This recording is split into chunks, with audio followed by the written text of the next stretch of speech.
Mga ka-business, baka samantalahin ko itong pagkakataon na to. Kung po pwede po sana, lalambing ako sa inyo. Suportahan niyo po yung Anime Reactors TV. Solid ka business po yan. Tapos ano po kasi siya, bedridden na po, mga ka-business. So sa pamamagitan ng pagbablog, awa ng Diyos nga, na-monetize na siya. Nagkakaroon siya ng kaunting revenue. Kaya maliliit lang kasi yung views niya. Baka pwede po suportahan natin si Anime Reactors TV. Yan. Pero bedridden na po siya. Kaya mapapansin nyo yung at least na mukha niya, pinapakita niya. Cartoon character. Suportahan po natin yan, Anime Reactors TV.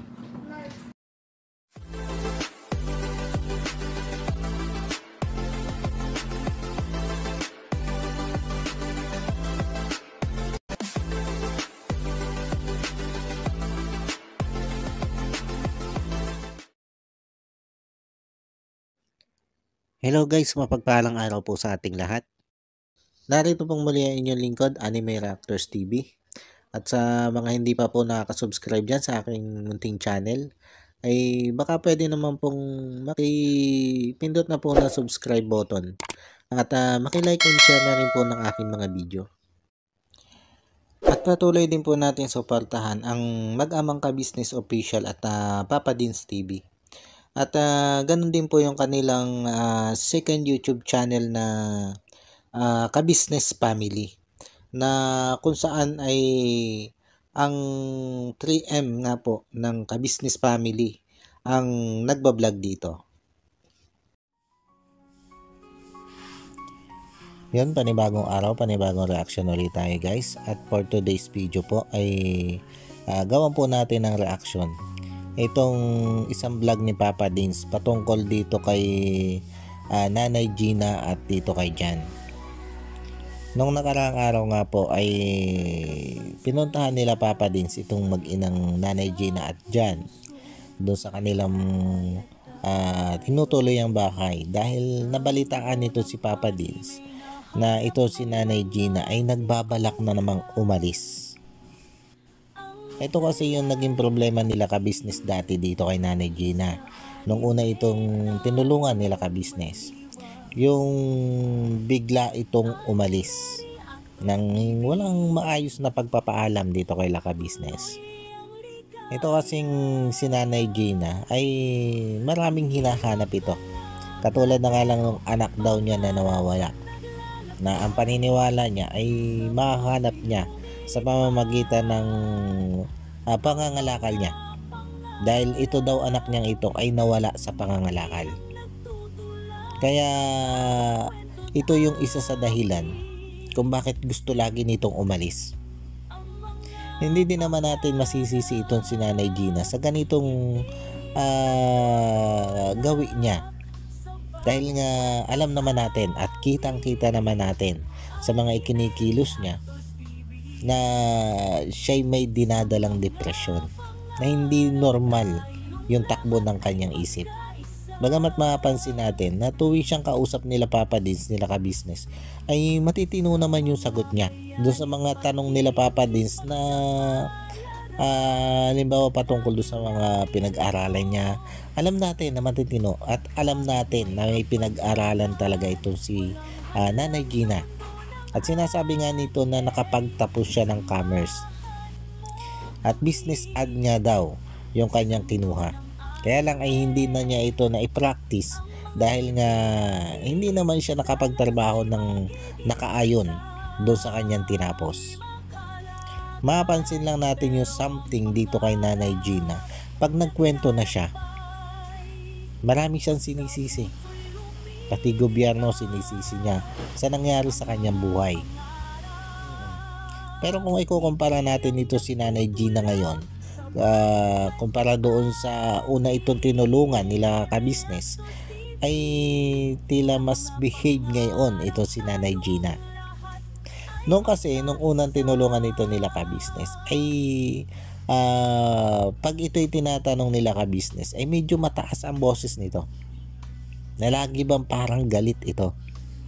Pero ngayon kita naman natin na oo, paminsan-minsan ay nagtataas siya ng boses. Pero mas lamang na yung nakakausap siya ng mahinahon. Yung mahinahon yung kanyang sagot. Pero sabi ko nga, sa pakikipagkwentuhan mo dito kay Nanay Gina, ay mapapansin mo talaga pag mahaba na yung kwentuhan nyo na may something talaga siya. Katulad nung sinasabi niya may mga bumubulong siyang naririnig. At ito pa yung tipo ng tao na pag natingnan mo siya, ay ang pakiramdam niya ay binubuli na siya. Ang pakiramdam niya ay ikinichismis na siya o pinag-uusapan na siya o may hindi na magandang tingin sa kanya. Ganon mag-isip itong si Nanay Gina. Kumbaga, advance siya mag-isip na may pagkanega.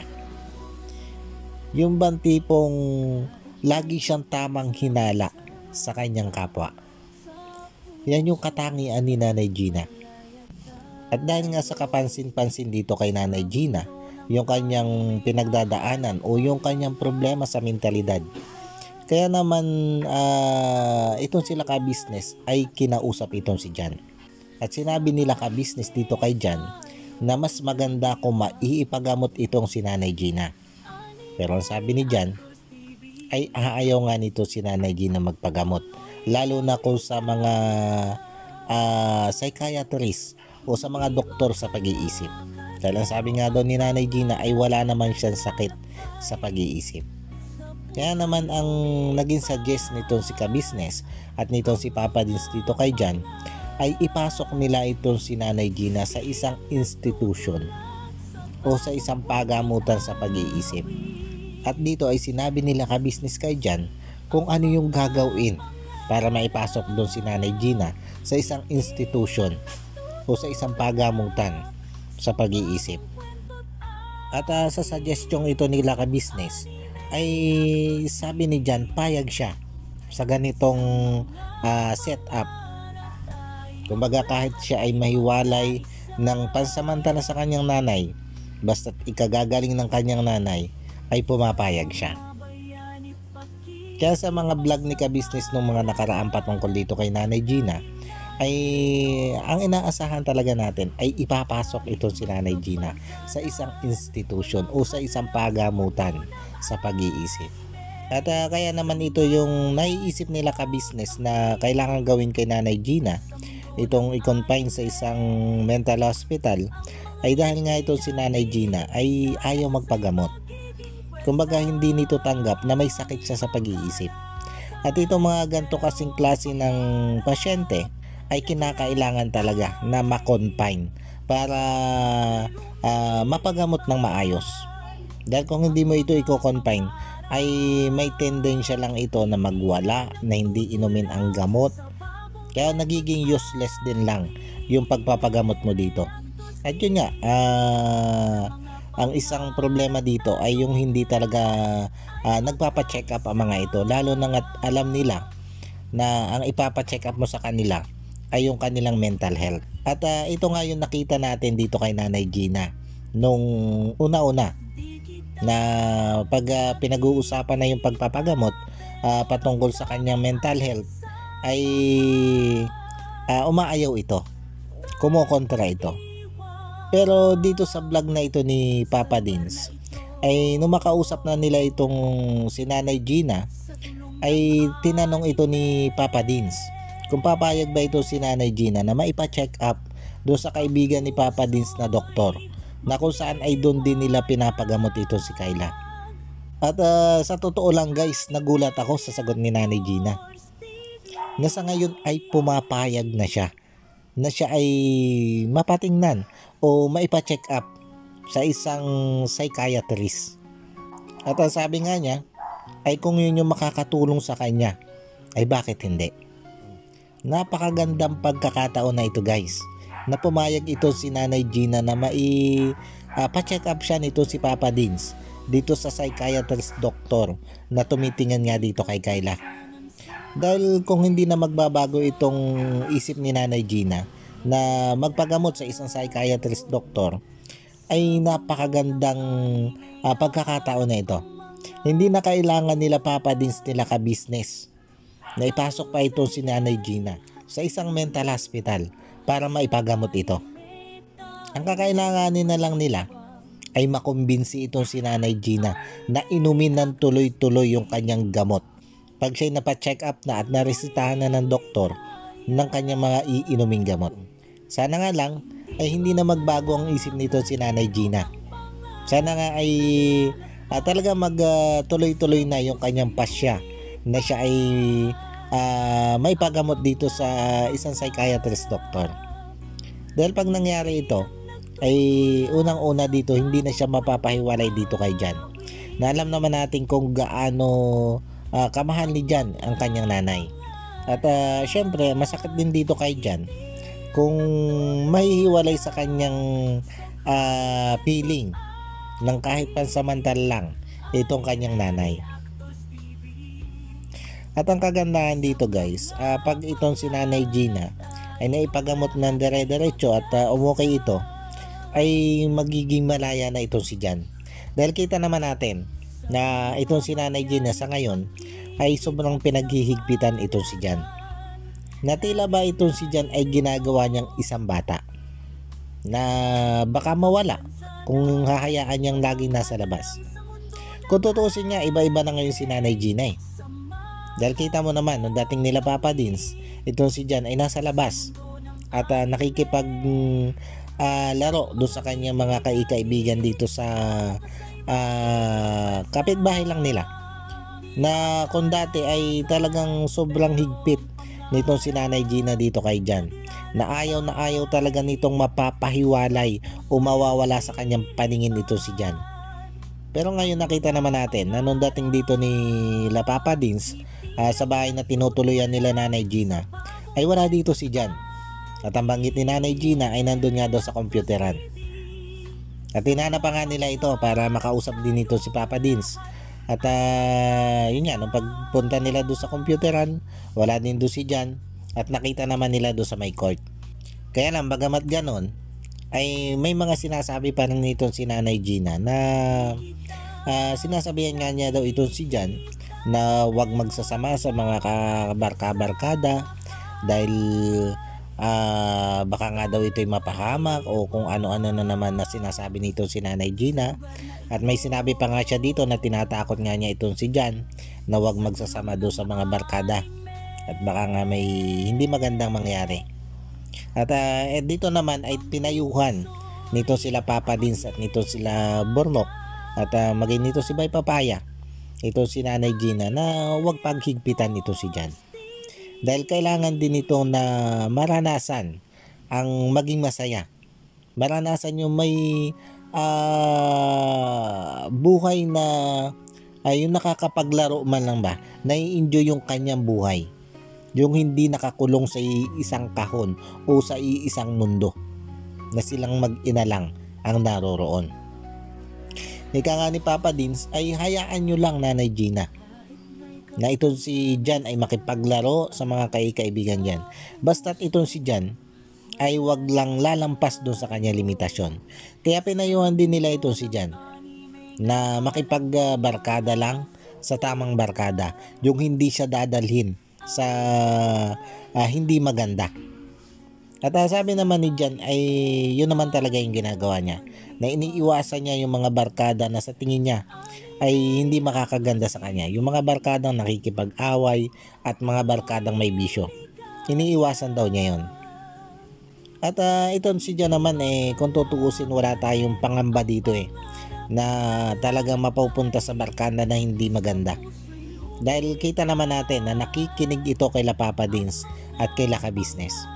Kita naman natin kung gaano kabuting bata itong si Jan, kung gaano kabait na bata itong si Jan. Dahil kita mo 17 years old na ito, pero ito yung buhay niya. Kung sa iba-ibang bata ito sa ganyang edad, ay baka iniwanan na niya ang kanyang nanay. Pero kita mo, hindi niya maiwanan ang kanyang nanay. Gano'n niya kamahal ang nanay niya. Hindi siya yung tipo ng bata na pasaway. Kahit ganito yung kondisyon ng nanay niya, na alam naman niya na may something o may diferensya sa mental health, ay hindi niya ito ikinakahiya. Maging sa mga barkada niya ay hindi niya ito ikinakahiya. Yun yung maganda dito kay Jan. Kumbaga, mararamdaman mo yung sobra-sobra niyang pagmamahal dito kay Nanay Gina. At alam natin na hindi kayang iwanan nitong si Jan, itong si Nanay Gina. Kumbaga sa ganitong edad ni Jan, ay makikita mo na agad yung pagiging responsable niyang anak para dito sa kanyang nanay. Bagamat minsan ay sinasabi niya na iinis siya dito sa mga ikinikilos ng kanyang nanay, ay hindi naman niya ito sinasalungat. Hindi niya ito inaaway. Kumbaga hinakayaan lang niya itong nanay niya. At ang pinakang pagkontra na lang niya dito ay yung hindi niya minsan sinusunod ang gusto nito si Nanay Gina. Katulad na nga halimbawa nitong nakaraang araw daw, na ito si Nanay Gina ay ginising siya ng madaling araw. At niyayaya nga daw siya ni Nanay Gina na umalis na sila dito sa bahay na ito. Dahil ayon dito kay Nanay Gina ay may bumubulong sa kanyang kung ano. At natatakot siya doon. Pero ito si Jan, ang sinabi daw nito sa nanay niya ay bahala kayo, umalis kayo kung gusto nyo, pero hindi ako aalis. Hindi siya sumama dito kay Nanay Gina. Kaya ito si Nanay Gina ay napilitang wag umalis. Kumbaga nandun na rin yung isip nitong si Jan na kung susundin niya yung nanay niya ay wala na naman silang patutunguhan. Siguradong sa lansangan na naman ang bagsak nila. At siguro tumatak na rin dito kay Jan ang mga bili nitong si Ka-Business at ni Papa Dins na kung yayayain siya ni Nanay Gina na umalis ay wag na siyang papayag. Kumbaga wag siyang sasama. Wag niya sasamahan ito si Nanay Gina para hindi nga ito umalis. At ito nga yung nangyari. Nung niyayaya ni Nanay Gina itong si Jan na umalis dun sa bahay, ay hindi sumama itong si Jan. At ang pangyayari nga ito ay kaagad na sinabi nito si Jan dito kay Ka-Business, dito kay Papa Dins. Kaya ito nga, kaagad na pinuntahan ni Papa Dins ito si Nanay Gina para kausapin at itanong kung bakit nga gusto na naman itong umalis. At yun nga yung nabanggit ni Nanay Gina na may bumubulong sa kanya at natatakot siya. Kaya dito na naisingit ni Papa Dins yung patungkol dun sa gusto niyang pagpapagamot dito kay Nanay Gina sa isang psychiatrist. Buti na nga lang at ito nga si Nanay Gina ay pumayag sa ganitong offer ni Papa Dins. At nakakatuwa lang na ang iniisip ni Nanay Gina dito sa naging offer na ito ni Papa Dins ay para din sa sarili niya, para matulungan yung sarili niya. Siguro nararamdaman na rin ni Nanay Gina na may mali sa kanyang sarili. Kaya tinanggap niya itong offer na ito ni Papa Dins. Siguro nararamdaman na rin niya na meron talaga siyang depression. Dahil itong si Nanay Gina hindi naman ito bobo eh. Matalino nga ito eh. Magaling ito mag-isip. Kaya hindi talaga malayo na alam niya na may mali na sa kanyang ikinikilos. Kaya ito din siguro yung dahilan kung bakit siya pumayag na dito sa offer na ito ni Papa Dins. Sa vlog na ito ni Papa Dins guys, ay sinubukan nito si Papa Dins na usisain ang mga nakaraan nito si Nanay Gina. At dito ay bahagyang kwento ito si Nanay Gina doon sa kanyang mga nakaraan. At napag-alaman nga po natin na ito si Nanay Gina pala ay nakalimang asawa. At may mga anak pa nga siyang iba doon sa kanyang mga naunang naging asawa. Kaya hindi lang si Jan ang naging anak nito. At bukod nga doon sa anak niyang nawawala, na yun nga yung nagiging dahilan ng pag-alis-alis niya, yung gusto niyang hanapin, yung anak niyang nawawalang yon, ay may mga anak pa rin pala siya doon sa mga naunang niyang asawa. At huwag natin naman guys isipin na ito si Nanay Gina ay may kalandian kaya ito'y nakalima ng asawa. Dahil kung papakinggan natin yung kwento niya, kung bakit umabot sa ganon yung kanyang buhay, yung kung bakit na umabot siya sa 5 asawa ay dahil nga doon sa sitwasyon niya na wala siyang matirahan. Kumbaga kapit sa patalim yung ginawa niya. Kumbaga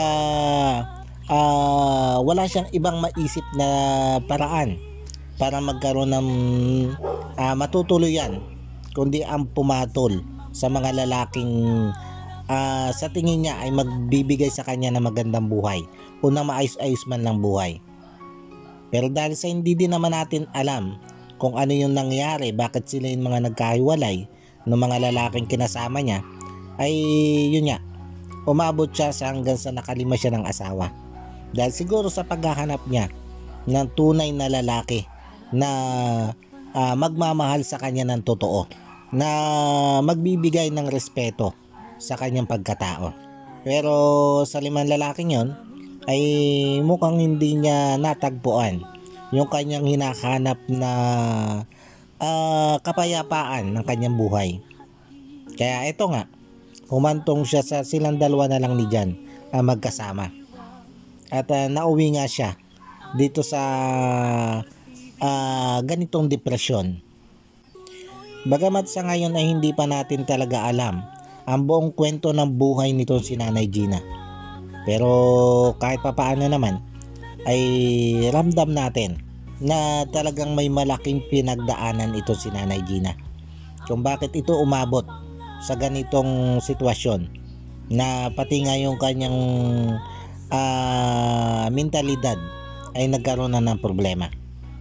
Hindi naman siguro magkakaproblema ang kanyang mentalidad kung wala itong matinding pinagdaanan. At kung matutuloy yung pagpapagamot na ito kay Nanay Gina, kung hindi na magbabago yung kanyang pag-iisip na siya ay magpagamot sa isang psychiatrist, ay malamang dito natin unti-unting malalaman kung ano ba yung totoo niyang pinagdaanan, kung ano ba yung hirap ng kanyang buhay na pinagdaanan, kung bakit siya umabot sa ganitong sitwasyon, kung sa ganitong kalagayan. At yan guys yung ating aabangan sa mga magiging vlog pa nito si Papa Dins. Kung ano nga ba ang magiging development dito kay Nanay Gina.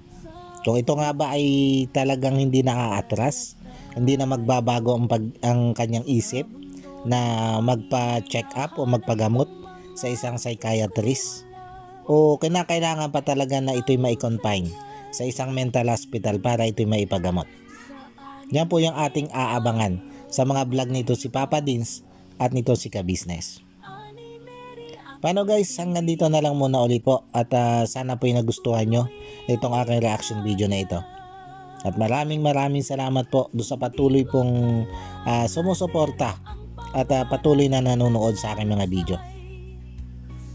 At sa mga hindi pa po nakasubscribe dyan ay baka naman po pwedeng makipindot na po ng subscribe button at makilike and share na rin po ng aking mga video. At bago po tayo magtapos ay gusto ko lang pong i-shout out itong si Ma'am Nerissa ng New Jersey. Shout out po sa inyo ma'am. At maraming salamat po doon sa patuloy nyo pong pagsuporta sa akin at sa walang sawa nyo pong panonood sa aking mga video. At shoutout din po dito kay MK Inday Okray. Ito po yung gumawa ng aking background music. Thank you po mama sa background music na ginawa niyo po sa akin. At shoutout din po dito sa mga kasamahan kong reactor dito kay Ka-Business na sila Taong Gala, Annalisa Reality Vlog, Alminda Mix Vlog, Kalingap Turak, Ma'am Fleurs Channel at dito kay Katangay PLC. Shoutout po sa inyo. At nakikisuyo din po ako na pasuportahan po nito aking mga kasamahang reactors dito kay Ka-Business. Yun muli po ay maraming salamat po at God bless po sa inyong lahat. Anime Reactors, shoutout po. Suportahan natin yan si Anime Reactors TV. Yan, pakisupport po natin. Siya po ay isang bedridden na mga ka-business. Check nyo po yung kanyang YouTube channel, Anime Reactors TV. Siya po isang bedridden na, ayan, kahit papaano nakakagawa-gawa siya ng mga reaction video patungkol sa ka-business official. Suportahan po natin para kahit papaano magkaroon siya ng revenue, may magamit siya sa pambili-bili man lang ng gamot. Ano po mga kabili.